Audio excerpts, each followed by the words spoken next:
2020 continues. Once again, Connie Chung. Our next story is very unusual. It's a real-life story in which things work out just the way you want them to. It's about a teenager named Ed, active, athletic, and then one day, his brain began to send the wrong signals to his body. Life became impossible. He could barely walk or move. And then came hope, a medical miracle. You're about to see an operation that will just have you on the edge of your seat and watch a boy get his life back. Dr. Timothy Johnson tells us all about Ed. Eddie was always a good child. He was active, smart. Then all of a sudden, something like this comes on. It's like, how could this happen? For years, Emily and Ed Cwalinski thought they had a perfect little boy. They had no clue that their precious only child harbored an ailment so treacherous and mysterious it would eventually tear their world apart. At first, the symptoms were easily ignored. In 6th grade, young Eddie complained of a writer's cramp, but the muscle pain never went away, and slowly it began to move up his arm to his shoulder. Playing baseball, he couldn't throw the ball like he used to. And of course, the coaches are saying, come on, Ed, you can throw that ball. In high school, Ed loved girls, sports, and computers, but something terrible was happening to his body. And by the time he was 17 years old, his life as a normal teenager was over. He could get up and walk, but he'd be falling all over the place, and he'd stumble up the steps, or he'd try to feed himself, and the food would be flying everywhere. And I couldn't eat, I couldn't use the bathroom, I couldn't walk. This is what his life had become. His muscles twisting and contorting his body into bizarre and painful postures, crippling him with hideous spasms and uncontrollable movements. The family went from doctor to doctor trying to find out what this was. One doctor even suggested it was all in his head. They began to lose hope. Heartbreaking, very heartbreaking. It was just devastating to see their only child just deteriorate before your eyes and their eyes, and really being powerless to do anything about it. Dr. Susan Baser, a neurologist at Pittsburgh's Allegheny General Hospital, was the doctor who finally gave Ed's nightmare a name. What Ed has is called dystonia. It's a chronic condition that causes muscles to contract abnormally. Over 300,000 Americans have it, usually in a form that affects only one part of the body. Ed has a rare form that affects his entire body. Nobody knows how he got it, and there is no cure for it. When they said there wasn't any cure, then, well, that was devastating. There are medications that can sometimes help control dystonia. But incredibly, as if this family had not suffered enough, none of them worked for Ed.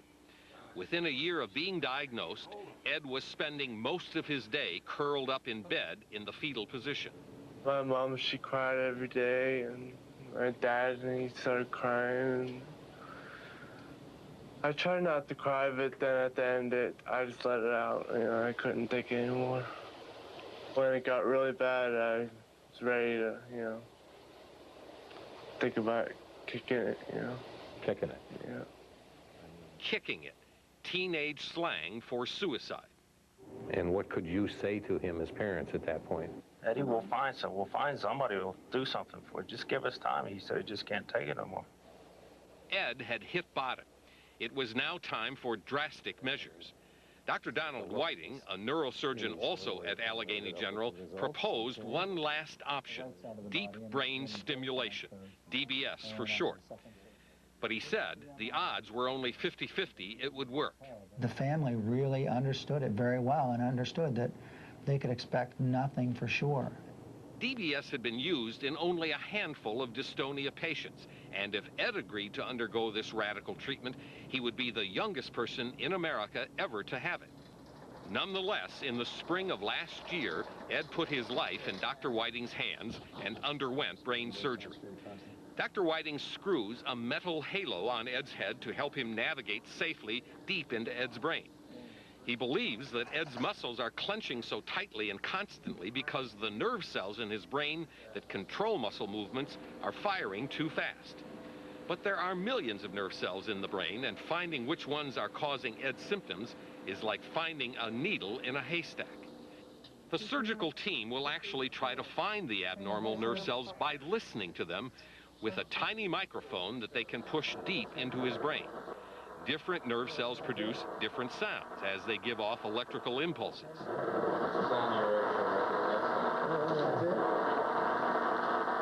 To us, it all sounds like radio static, but to the surgeons, it's a sound map through Ed's brain. Remarkably, the brain itself feels no pain, so Ed is awake during the procedure. Doing okay, Ed? Yeah. Good. Hang in there. They're just doing some recording. Everyone in the operating room listens closely to the crackling nerve cells. Finally, they hear something. Yeah, so that's definitely the right spot. It sounds like the right spot, but there's only one way to know for sure. Dr. Whiting will send a small amount of voltage to that area in Ed's brain. Hopefully, it will tell his nerve cells to slow down, causing his stiff and contorted body to move more normally. But that's the best case scenario. His doctors are much more realistic.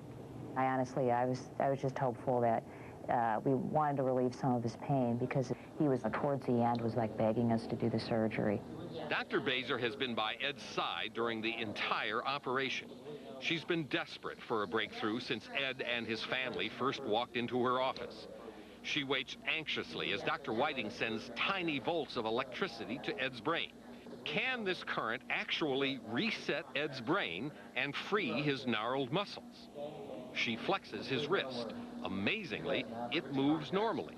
The first time in nearly 2 years. Oh my gosh, it was dramatic. It was, I mean, it's hard to keep from choking up about it because he's such a nice kid.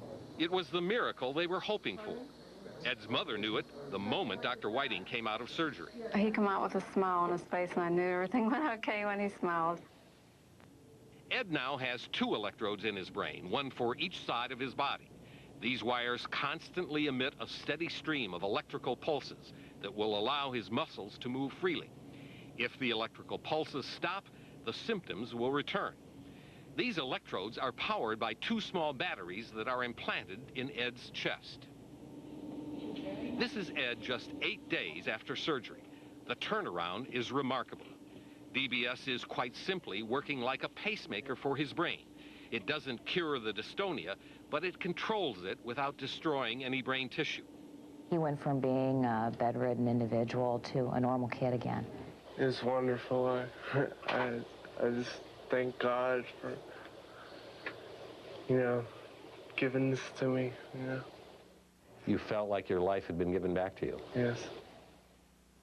Ed's slightly slurred speech is caused by medication he takes to prevent seizures. But as he improves with DBS, he is able to reduce the medication. Okay, now open your eyes. He has periodic checkups to fine-tune the voltage to better control his symptoms.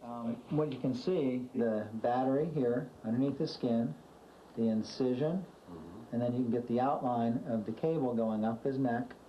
And on the opposite side, you see the same thing. You can see the incision line right there hidden by his hair. It's actually this simple to adjust the electrical current with a magnetic wand that gets passed over the battery. And then we're going to turn down his one setting, the pulse width, down just a little bit. The wires in his brain should last at least 10 years, and they can be replaced when necessary. Last spring, Ed reached a milestone no one ever thought he'd see. Edward Jason Cwalinski. He walked across the stage at his high school graduation. And everyone stood up and applauded. It was emotional. We're going to get through this. They're going to find a cure. Until they do, thanks to DBS, Ed's been given back the one thing he missed most, a normal life. Hanging out with his friends, you might never guess he's been through such a life-threatening ordeal. And that's exactly how Ed wants it. Still, this typical college student is in reality a medical trailblazer, and his doctors are understandably cautious about his future.